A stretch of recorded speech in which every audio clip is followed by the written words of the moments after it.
So hello, everyone, and welcome to the 2023 Virtual Summer School Series, Fostering Health and Wellbeing Across Extension. We are excited to have so many of you joining us for our last session today. I'm Emily Smith, Program Associate in the Community Professional and Economic Development Unit at the University of Arkansas Division of Agriculture Cooperative Extension Service. Before we dive into our session today, I just wanted to remind everyone about the Zoom Q&A feature we'll be utilizing today. If you have questions that you'd like our presenters to answer, please post those in the Q&A box throughout the session, and we will try to answer as many of those questions as possible.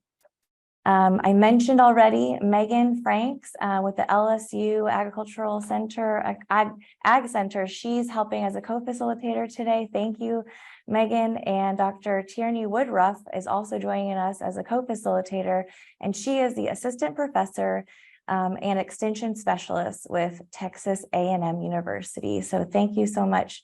We'll look forward to your support as we continue our session. Today's session, our final session, it's really exciting. It's titled Telling Our Health and Wellbeing Story. I'm really excited about this session. There is a growing recognition and understanding of the multiple factors beyond an individual's behavior that influences their health. A lot of you kind of already documented some of those examples. These social ecological frameworks suggest that an individual's daily activities are nested in multiple layers of social systems that include families, friends, schools, workplaces, organizations, communities, policies, and societal norms. At any of these layers, it is possible to find factors that either promote health and well-being or barriers to achieving optimal health. As extension professionals begin to engage in collaborative efforts that address these factors, they must also engage in different types of evaluation activities. And so this session will engage all of us in a discussion on how to catalyze and evaluate efforts focused on creating communities where all people can thrive. And to help us navigate this conversation, we have two speakers, and I'm really pleased to introduce Maggie Jones. She is the director of the Center of Community Health and Evaluation with the Kaiser Permanente Washington Health Research Institute. Maggie oversees a large evaluation portfolio and has led many of the center's large-scale evaluation efforts. Her approach emphasizes the need for evaluation to be collaborative, dynamic, timely, and useful to help improve the effectiveness of our programs and inform strategic planning and decision-making about future programs and investments. Maggie's evaluation portfolio includes a broad range of evaluation, including multi-state, multi-stakeholder initiatives aimed at improving health equity or improving health and equity. For the past 4 years, Maggie has partnered with Cooperative Extension Systems as the co-lead on the evaluation of well-connected communities. That's an initiative and a readiness assessment of Extension's National Framework for Health Equity and Wellbeing. She has a BS in Business from the University of Minnesota and an MPH from the University of Washington. Welcome, Maggie. We're happy to have you today. Our next speaker, Roger Rennekamp. He currently serves as the Health Director for the Cooperative Extension section of the Association of Public and Land-Grant Universities, where he focuses on building the capacity of the nation's land-grant universities to advance health equity and well-being of the nation and through authentic community engagement. So immediately prior, Roger served as the director of Ohio State University Extension. Prior to coming to Ohio, Roger served as associate dean for outreach and engagement in the College of Public Health and Human Sciences at Oregon State University and provided overall leadership to both the 4-H youth development and the family community health extension programs. Also at Oregon State, he led an effort to build the nation's first health-focused extension program with an accredited School of Public Health. Roger spent most of his career, the majority of his career, however, at the University of Kentucky, where he served as an extension specialist in the College of Agriculture, Food, and Environment. Roger has served on a wide array of national extension work groups and has taught both undergraduate and graduate courses in community engagement, program evaluation, leadership, and extension education. So as you can tell from these really impressive bios, I think we're in for a really rich conversation. And with that, I'm going to go ahead and turn it over to our speakers. Well, thank you so much, Emily. It's really a pleasure to be with you all today. And I think it takes a special group of people on a Friday afternoon to come and learn about program evaluation. So I commend all those individuals that have joined today. And hopefully, as we work through today, we'll perhaps gain some new insights in terms of really how we evaluate the work that we're doing in the area of health and well-being. So a little bit about what we're going to do. I'm going to take the first batch of slides, and then Maggie's going to take the second batch of slides. But what we're going to do here today, I guess, is really some reframing about how we think about program development and evaluation. And then also talk a little bit about the new framework for health equity and well-being that was developed in 2021. That is really the roadmap for where cooperative extension as an organization is going in terms of its health-related work. And then Maggie's going to talk a little bit about a metrics work group that I think you'll all find to be very interesting, where we're going to try to identify some measures that do help us tell our story a little bit better, and then spend a little bit of time talking about the implications of all this for your work. So we're going to start talking first about reframing how we think about program development evaluation. And so a little bit of background, actually, I think will be helpful as we move ahead. In 2016, the Robert Wood Johnson Foundation, a lot of you are familiar with the Robert Wood Johnson Foundation. It's the largest philanthropic organization in the United States, focused on health. And they devoted $16 million towards catalyzing systems change in the cooperative extension system. They weren't necessarily supporting programs, but really trying to help cooperative extension transform into an organization that focuses more explicitly on health and even more specifically, building a culture of health in every county across the nation. As you know, we've got a network of offices, 3,200 offices across the country, and about 32,000 extension employees across the country.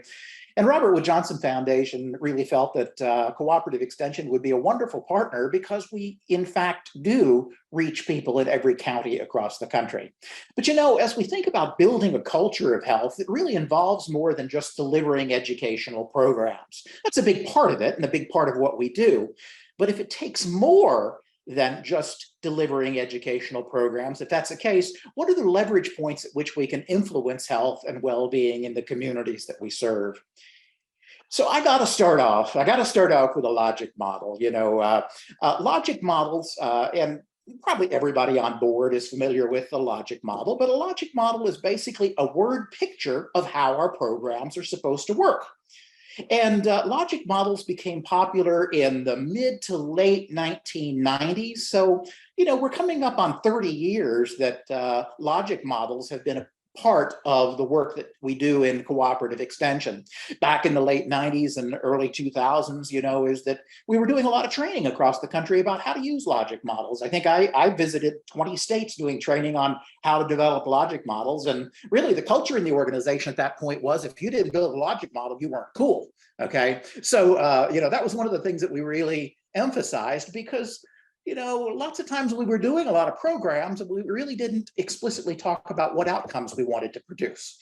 So just a refresher of logic models, a lot of you have seen this before. You really begin with a situational analysis, and then you make a commitment to work in a particular area. You commit resources towards doing that. Those are the inputs toward the program that include staff, volunteers, time, money, et cetera, et cetera, et cetera. And then we do stuff, okay? We do activities, we conduct workshops, we deliver services, we develop curricula, we train, we teach, and then we expect a certain number of people to come to our program, who are the participants that come to our program and what are their demographics. And then in the section that follows, we articulate what are the short, medium, and long-term outcomes we want to see happen as a result of the programs that we deliver. And, primarily, I would say that this, logic model is really a logic model for an educational program where we think that knowledge, opinion, skills, and aspirations, if people learn, they will engage in certain behaviors or actions. And if they engage in those particular actions or behaviors, we're going to see some changes in social, economic, civic, or environmental conditions in which we live. Well, that was all well and good, but as I said, this was really a chain of events. It was really kind of our theory of change for behavioral change at the individual level. And one of the things, I guess, that over time I began to realize that if you look at that blue box in the lower right-hand corner that says external factors, I never realized exactly how powerful those external factors are in determining someone's health. We really didn't even think a whole lot. We just knew that box was there on the logic model chart, but we didn't really do much with it then. So I think as we move through, you'll see how, today, as we really think about influencing health, we have to think beyond just educational programs that aim at changing behavior to really looking at those external factors and contextual factors that influence health. So, and I already talked about some of these, but, the traditional extension planning models focused on behavioral change through education. And it assumes that education leads to behavioral change, but we know that even as good of a job as we do teaching sometimes, we don't necessarily see the behavioral change in people that we want to see happen. And it tends to minimize the role of contextual influences. So we need some new thinking about how to catalyze and evaluate systems change and to address some of those contextual factors that in fact make a difference in individuals' health. So here's, what caused me to change some of my thinking about this was some of the slides that you're going to see here in a minute. When we look at an individual's overall health, there are a number of different drivers or factors that influence health, and you can look at different models and they'll say slightly different percentages than what you see here, but only about 30% of our health is actually attributed to our individual behaviors. The remaining 70% is a mix of social and economic and environmental conditions, physical environment, clinical care, and one that doesn't really stand out on this is our genetics, but only about 30%. But where do we as extension faculty and staff across the country spend most of our time? It's on behavioral change, helping people eat right, encouraging them to do certain things that will improve their health. But even if we were 100% successful in behavioral change, we'd only be influencing about 30% of an individual's health. So, a lot of you have seen models very similar to this. This is just a basic social ecological model.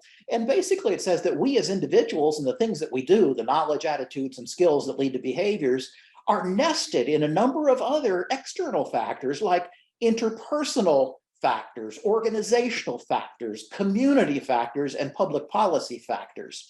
And a lot of you, when we began today and you started putting in some of these factors that go beyond the individual level, you talked about the interpersonal relationships, the influences of family, friends, social networks, and social media. You mentioned some of the organizational factors, is that, for example,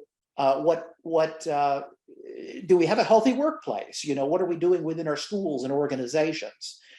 Is our community designed in a way that we have access to other people, social interaction? Are there safe spaces to exercise? And then policy, in lots of cases, plays a very great role, in determining that establishes the laws and policies by which certain people are granted access to certain health resources and who is not, in terms of who is covered with health insurance. Nobody mentioned health insurance, but also a factor that influences someone's health.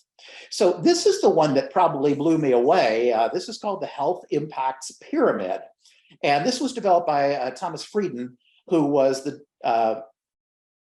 director of the Centers for Disease Control and Prevention, CDC, several, about a decade and a half past, but this really changed the way I think about what, I believe, we probably need to be moving toward in cooperative extension. And basically what the health impact pyramid communicates is that the work that we're doing, and this really hit me hard because, I spent my life in extension and teaching and encouraging healthy behaviors, but the health impact pyramid says that one of the things that takes the greatest effort but makes the smallest impact is preaching and teaching or counseling and education, getting people to change their behaviors. But then there are some other factors, clinical interventions that can play even a greater part on health. Things like, medication for high blood pressure and diabetes, and then some of the lasting prevention, long-lasting protective interventions like vaccines. And a lot of you know that we've been doing a lot of work with adult vaccinations, encouraging people to get vaccinated. And then the purple one talks about changing the context to make that the individual's default decision healthy. And we've done that a lot even at our extension meetings, where we create our menus that we serve at a lot of our extension conferences are much healthier than they used to be. So it's easy to make the healthy choice by changing the environment. And then, of course, some of the largest impacts are poverty, education, housing. We didn't talk about as being a big influence on health, but if you don't have safe, humane housing, your opportunity to be healthy is probably not as good as it possibly could be. So a lot of that background information that you just saw that has really played a big role in how I think about our health work, really moving not necessarily away from coaching and individual behavioral change, but really thinking about how, in fact, we can address some of these things called the social determinants of health, the context in which people live.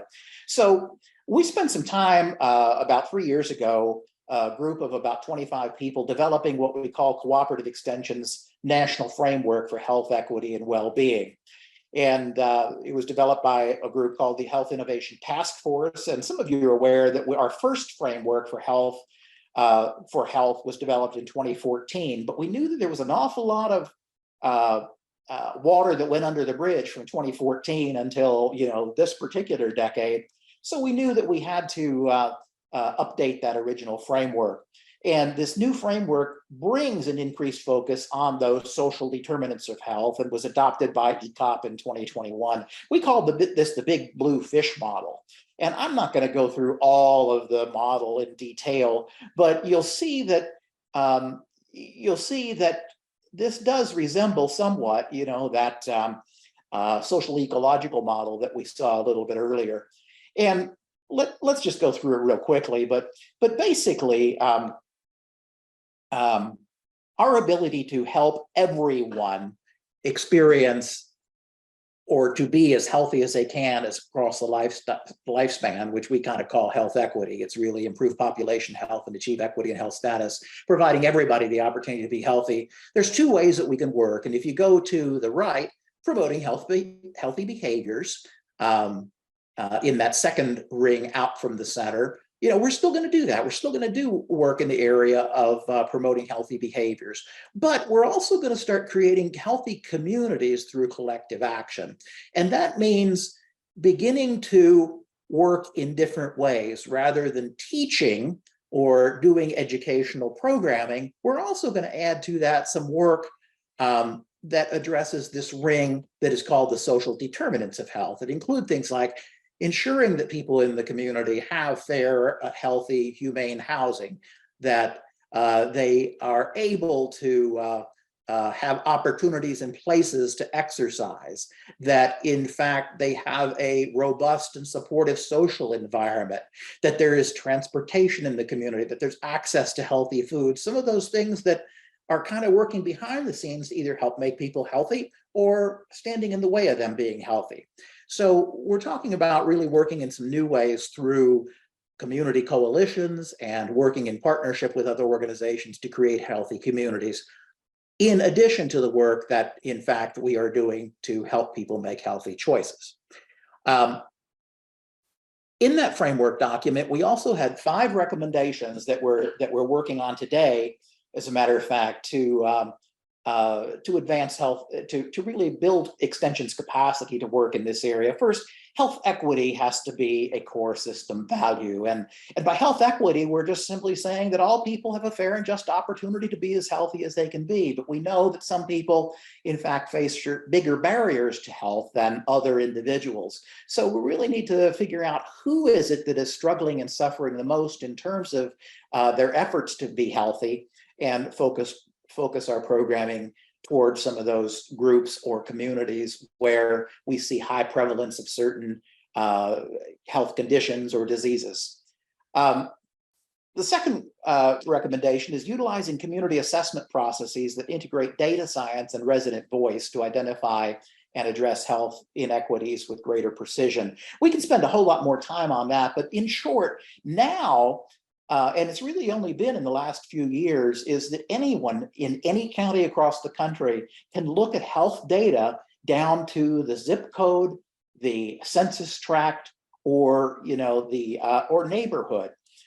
So it's very easy for us to see, where, in fact, for example, there might be the highest prevalence of diabetes in a community, and that would tell us to really focus in on that particular community and that particular group with whatever it is that we want to do. We're also providing a lot of training across the country for Extension staff related to, particularly for those that are doing health-related work. One of the things that you may have participated in is a series of lightning sessions on different topics across the country. So we're raising the visibility and also doing professional development across the country for Extension staff working in this area. Establishing partnerships is the fourth one. We know we have to work across campus with our different academic units that are health colleges, our health units, and on our universities, but also with government agencies, corporations, nonprofit organizations, community health departments, working more with others, because we know that we can't change these systems that in fact are influencing people's health alone. And then the fifth one is really using a community development approach to work more with coalitions to influence these social determinants of health. So those are the 5 high-level recommendations of the framework that we have shared.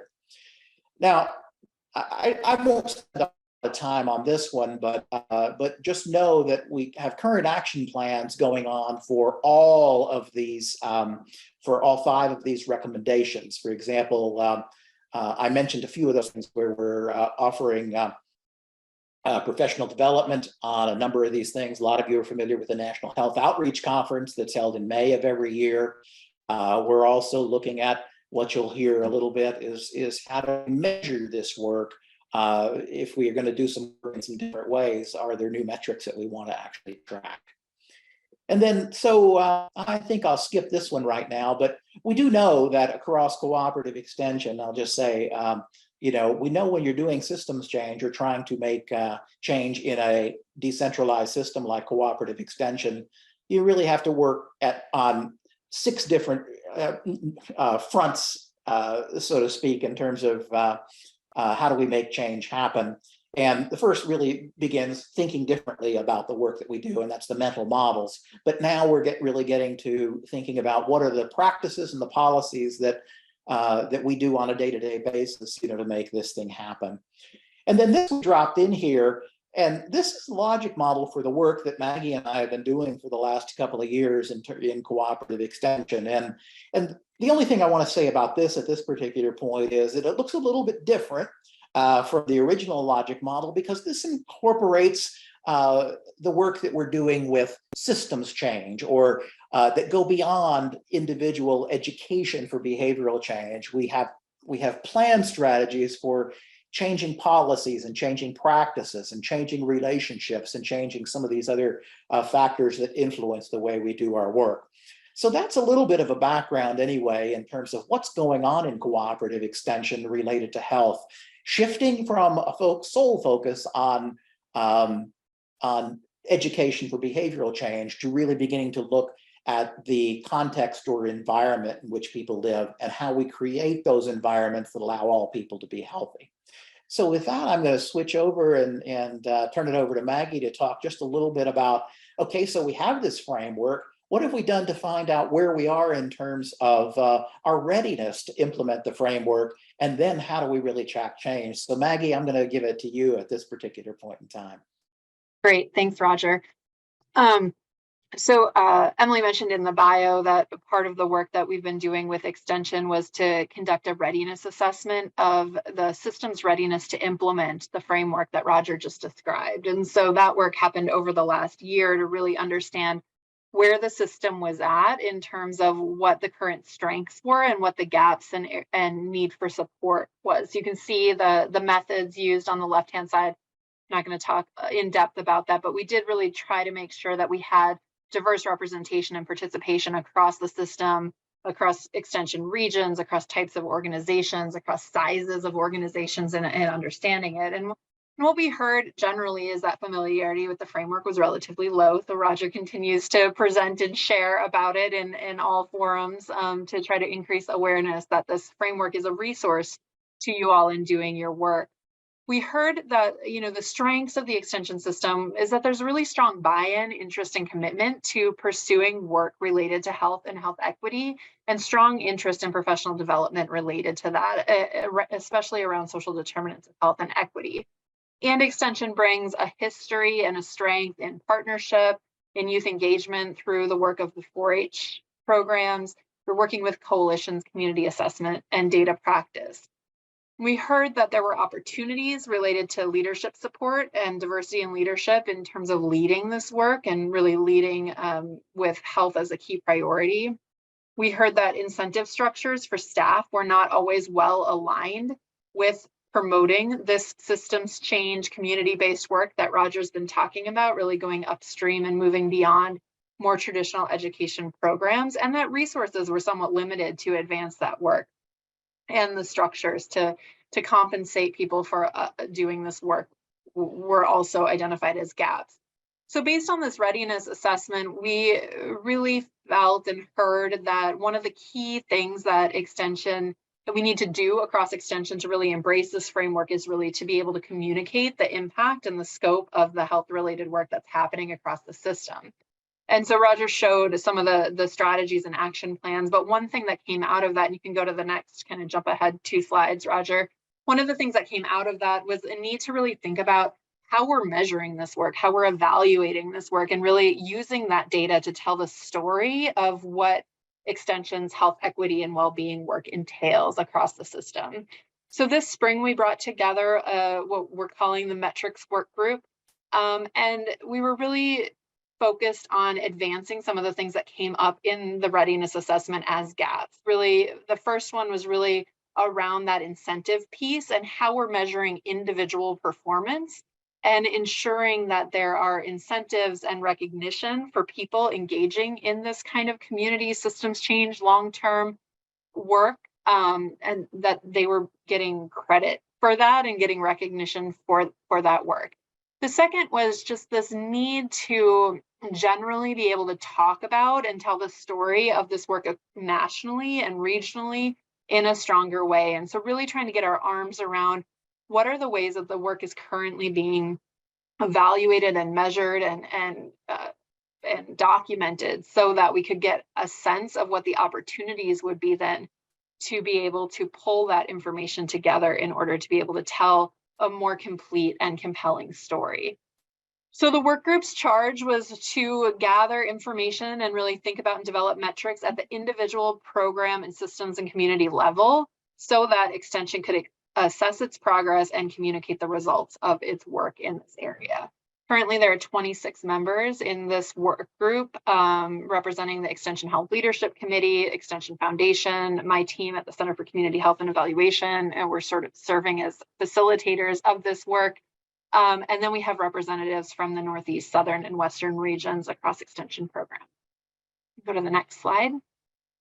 So again, this sort of aligns with some of the frameworks that Roger was showing earlier, is that to really tell the story of what's happening and to measure that work, we really need to focus on multiple levels. We need to focus on how we're measuring individual performance, because people are going to focus on and prioritize the things that they're getting recognition and rewarded for, the things that are seen as part of their job and what they're being held accountable for. We need to understand and measure program metrics, but to Roger's point, think about those program metrics a little bit differently and think about how those programs are really impacting community, are impacting some of the systems and policies that are really impacting people's health, in addition to more traditional education metrics and, increased learning and behavior change types of metrics. So really trying to get a sense of what was happening there, and also the potential to try to do some collection of program metrics across LGUs to try to tell a national story. And so we also were looking at community metrics, but the community metrics are often tied to the program metrics, as they should be, right? The programs are existing to impact the community. And so when we were digging into this, really seeing those as really closely linked, that the program metrics are leading to the community metrics in those programmatic areas. Then we were also looking at those types of systems and organizational metrics that kind of sit above programs, right? That influence an ability to do this work, to do the programmatic work, for individuals to do the work. So thinking about what are the structures, staffing models, funding structures that are enabling this work to happen. And a lot of people are really interested in understanding how health work is organized across the extension system, how it's organized in different LGUs. So we wanted to look at, are there ways to measure and understand that, to be able to tell that story and share across LGUs what's happening at the organizational system level as well. So I'm going to talk about these areas in a little bit more detail, and then I'll talk about kind of what's things that you can be thinking about at your own LGU. So you can go to the next slide, Roger. So we've broken this into 3 sub work groups focused on each of these areas. So the first one, which Roger is leading, is focused on measuring individual performance. And traditionally, as Roger's talked about, these metrics have really been focused on traditional academic recognition around training, awards, publications, as well as outcomes related to reach of educational sessions provided, number of sessions taught, the results of those individual learning and behavior change activities. Sorry, my dog's going to decide to bark right now. So we wanted to start looking at how do we start shifting that, not necessarily abandoning the things that have been working and are important to continue to track, but how can we also make sure that how people are being assessed is inclusive of this kind of community systems-based work? And so the work of this subgroup has been trying to identify examples across LGUs who are already starting to move in this direction, who are starting to include measures for individual staff on things like number of networks and partnerships and collaborations created, youth that are engaged in coalitions, funding awards that involve community partners that are taking on new leadership roles in the community. So that kind of capacity building work that's happening to elevate key community leaders. So these types of measures are things that, if we can incorporate and provide examples of how this is being done at other LGUs, we're hoping this will be a resource for LGUs that are interested in moving in this direction and considering how to recognize staff that are really engaged in a lot of this coalition community systems change work already, and make sure that they're getting recognition for that work. So the next subgroup, Roger, if you can move to the next slide, is that program and community impact measures. And so this work really started with an environmental scan that we led to try to identify metrics that were already being tracked across within or across LGUs. And there's a lot out there. Extension is not short on measuring the impact of its programs, which is fantastic. There are many frameworks in play, many metrics in play. As we've been vetting this with the work group and with folks at the National Health Outreach Conference, there's concern about limited time and reporting burden on staff of trying to do this at a more national scale and thinking about ways to share information. There's also great opportunities, and I think people are excited about the potential of being able to tell more of a national story or a regional story, which could increase the potential for funding and support, for working across silos, for learning what other states are doing. And there's some great examples of this already happening. I mean, 4-H has common metrics, Excite has a dashboard for all of the sites participating in Excite, SnapEd has an evaluation framework. So there's a lot already in play. And so the work of this work group is to really explore and understand and provide and sort of cultivate and summarize some of the measures that are already in place, but also to look at where there are gaps and where we're not currently measuring, or where the program measures could go a step further to align with some of the things the framework outlines around root causes, around how the programs are addressing social determinants of health, around ensuring that policy systems, environmental changes, and equity metrics are incorporated into some of these frameworks. We're also exploring with USDA, NIFA, what they're currently requiring for reporting, and if there are potential opportunities to leverage some existing reporting systems as this work moves forward. So still very early stages of this work, but a lot of excitement and interest in how this moves forward. You can go to the next slide, Roger. So the last work group then is focused on organizational structure and systems. And when we also did an environmental scan to try to identify if there were tools and structures in place to understand some of this work across extension. And we found that there were some examples of measuring things like structures and policies and systems, but they were tied to specific programs. So for example, the SnapEd evaluation framework has consideration of a lot of these factors.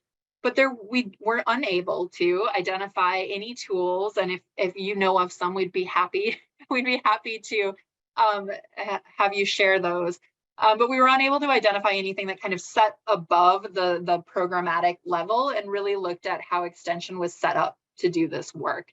And so we're proposing and working with the work group on 2 tools, and my team at CCHE is leading this work group. The first tool that we're looking at, we're calling the Health and Wellbeing Infrastructure Survey. The goal of this is to have a brief survey to capture some information on structures to support health equity and wellbeing work, how the work is organized across LGUs, whether staffing structures have changed, if funding has changed, looking at what are the content areas and the scope of the health related work that would then feed and inform the common metrics group in terms of where there are a lot of LGUs working on certain topic areas. The idea is that this would be a web-based survey, that it would be conducted annually by Roger's team, and that the goal would really be to be able to provide a summary of, one, how extension is organizing its work to inform and facilitate peer sharing, to understand if there are changes over time in staffing and funding, to be able to tell the story of how extension's health-related portfolio is growing, and also get some categorical information on the types of programming that's happening across the extension system. So that's one part. The second piece that we heard, and this came out in the readiness assessment, is that there's a lot of concepts in the framework, and people don't always know where to start or where they are on that sort of developmental trajectory for building those capabilities.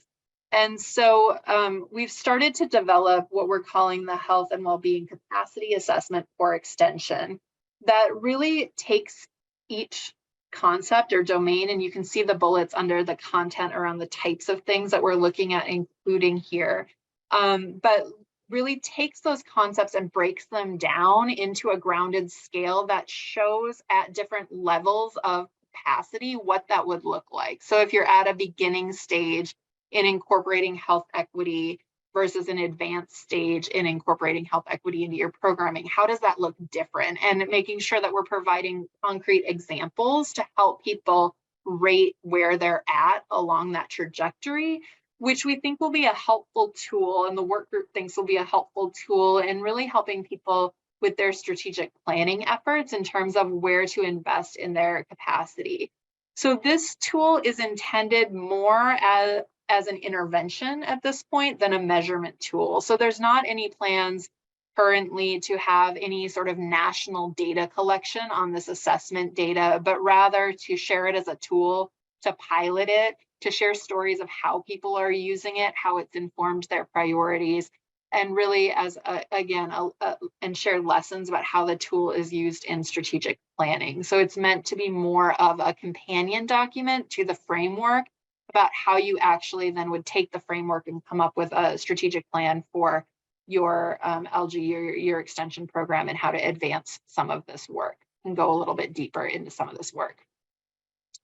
So that's the work of the metrics work group, and really trying to think about how the direction of the framework then gets measured and how we then make that more concrete.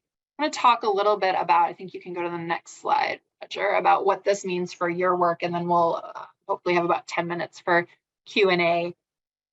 So on this slide, we've just outlined some questions you can be asking yourself about your own evaluation practice and how you can start to think about modifications you could make to your own evaluation practice to start to push more into alignment with the direction of the framework, the vision of the framework. So we've broken this out into those 3 areas. So the individual area, how are your staff currently incentivized to do this work? Are there additional metrics that you could add to make sure that there's recognition for some of this community and systems-based work, whether current incentive structures are promoting or discouraging the work? At the program community level, really thinking about like, what metrics are you already collecting? What's already available to you? And is there a way to bring that together to tell a more cross-programmatic story about your health portfolio and how you're impacting the health of your community? But then also thinking about if there are opportunities for you to go a little bit deeper and maybe think outside of the more traditional measurement box, to be thinking about, what does that mean for community impact? What does it mean for policy systems, environmental changes? How are you addressing root causes or social determinants of health in your work? And how would you know if you're actually making a difference in those things? So is some of that happening with your existing programs? And is there a way to think about measuring progress on those areas? And then also related to understanding disparities and inequities in your community and thinking about how your programs are or aren't doing that and how you might show progress. At the organizational systems level, really thinking about how your current system is set up to support this work, from staffing and funding, how it's changed or evolved over time, and can you start to weave together the narrative of that story about how your health work and health equity work has been evolving? Looking at the current gaps and strengths in your system, what other information would you need to understand that more deeply? And the extent to which you're embedding health and equity work across extension programs, because a lot of this work is also around trying to not have health be another silo, but having, helping to make connections about how all of your programs really have a health impact and how to start to tell that story. So to support you in that work, the next slide gives a little bit of a timeline around what products will be available nationally to help support that, and a timeline of when to expect it. So just as kind of a follow-up of the previous slides that I went over. So the individual level, those individual metrics, incentives that could be adapted will be shared late summer, early fall of this year. Roger's currently working on pulling those together. So also, if you have a great example from your LGU, I'm sure he'd be happy to embed more examples into that work. The program and community work group is working on, again, cultivating that list of program examples, community examples, and we'll be planning a lightning session, a webinar to highlight some of that this fall for the end of the year. The organizational system metrics, the 2 tools that I talked about there, the infrastructure survey, we're getting ready to pilot this summer with broader implementation in the fall, and the capacity assessment will be piloting this fall and disseminating in Q1 of next year. So some tools coming forward where there will be examples of measures that align closely with the work that the framework has been promoting, that we hope will be useful to you as you think about your own evaluation work. With that, I think our next slide is just some discussion questions to get some response and questions from all of you. So we would love questions you have about what we presented. We would love feedback or suggestion of resources that you might have for us as we're moving this work forward, and any sort of advice or consideration. So Tierney, I'll turn it over to you for the Q&A. Absolutely. And we currently don't have any questions that have been posed in the Q&A tool. I think y'all just covered it so well. We just got one in, so let me read it. Well, it's just really a comment, but it's a great one. It says, I'm in California and it's amazing to see how far the SNAP-Ed and cooperative extension has expanded. And I think that is a great comment. And I would also encourage y'all to put in the chat any of these answers that you see posed here by Roger and Maggie, things that can help them to improve this and move this work forward, to really see a big, large impact across the national scale. But we'll kind of wait for just a second, see if any other questions come in. And then I think we'll turn it over to Emily. Maggie and Roger, any last minute thoughts or things that you want to share to wrap that up or encourage work in our individual regions and areas? Tierney, yeah, thank you. Absolutely. And first to Rachel, is that I would second what Rachel said, particularly about SNAP-Ed. And SNAP-Ed and FNAP, our two nutrition education or community nutrition programs, have really led the way with this. Is that they're already, and I gotta have a shout out to Purdue and LSU both, who are doing a wonderful job in terms of gathering information about work that is being done through coalitions, really to change those social determinants of health. So Rachel, yes, thumbs up to you there. And then Carla has a question. Enjoyed this summer. A new 1890 land grant. Do you have any suggestions for getting acclimated? Yeah, Carla, I think at some point we're going to put some links. We're going to put some links into the chat about some communities of practice. We have one that's called the Collective for Health, Equity, and Well-Being, that has almost 1,800 members from across the cooperative extension system. That they're all doing health work, and we usually have blog posts on there. We put notices of trainings and things like that on there as well. So I would say use that link that Megan just put in there for the Connect extension. And then we also have a website that's really easy to remember, health.extension.org. So Carla, yes, welcome aboard. And those are some ways to get connected with other people that are doing this work in health. The other thing I'm sorry. I was going to say, we have another question also posed. And so they said, can you provide some examples of crossing program silos that might be helpful? So Maggie kind of talked about how even if you're not in health, you can be providing some of this work to kind of make sure that we're not sticking in those health silos that can really advance this work as well.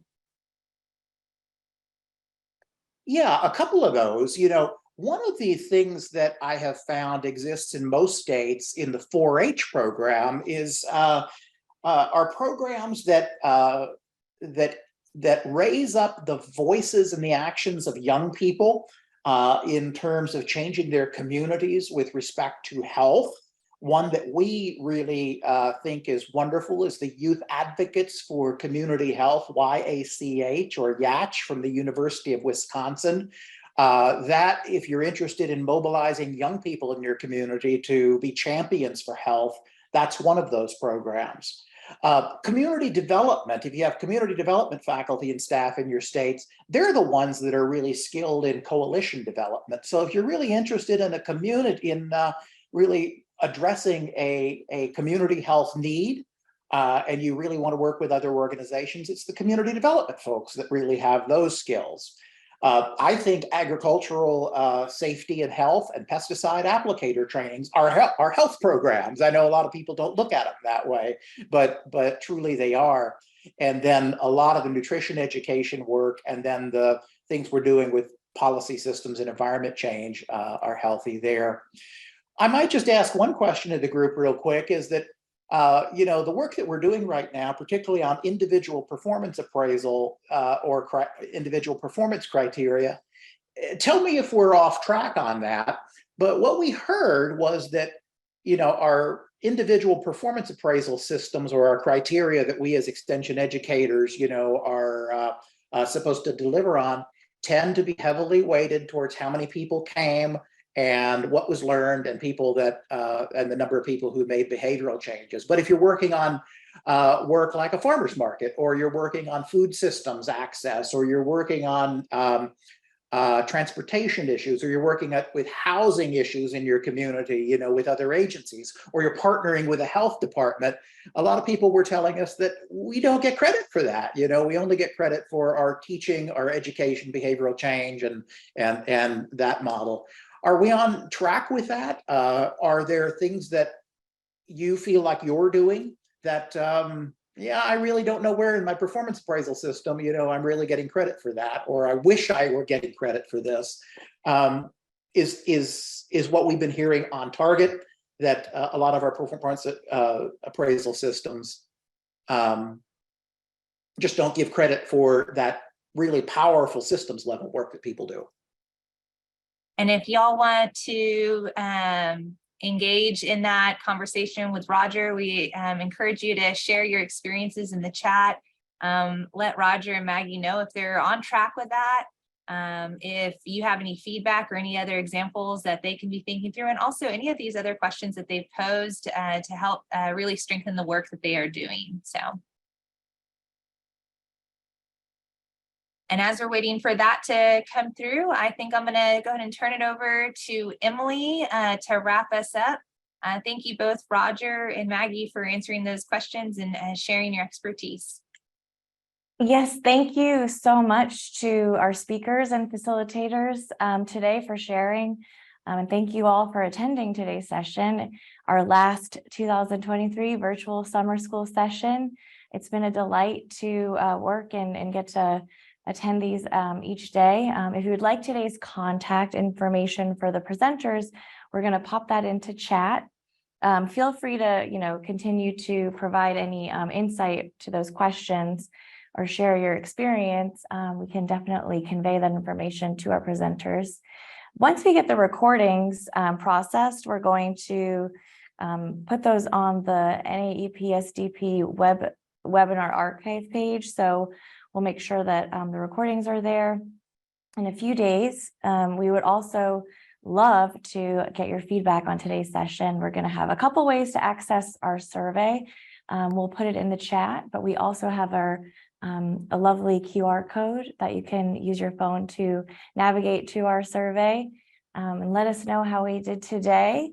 And I just really wanted to thank our speakers once again, our facilitators, and everyone in attendance. Once we kind of finalize these recordings and post them, we are going to be sending out a link, an email to everyone who registered and attended, that kind of notifying you all about the recordings and that they're available. And we will also include a comprehensive survey link. Please take some time and let us know what you loved about virtual summer school. Just a little bit more about your experience, what you think we could improve upon, and I think most importantly, what you maybe want to see from future virtual summer schools, different theme topics, different ways to engage with the material. It has been an absolute pleasure to work with the team and get to attend these each day. We appreciate you all taking the time to attend these important sessions. Each one has been really helpful in helping us understand the ways in which we're collaborating across Extension nationally on the topic of health and well-being. All right, well, once again, thank you so much, Roger and Maggie. Don't forget to click on our survey link for today. And thank you so much, and we will see you next year.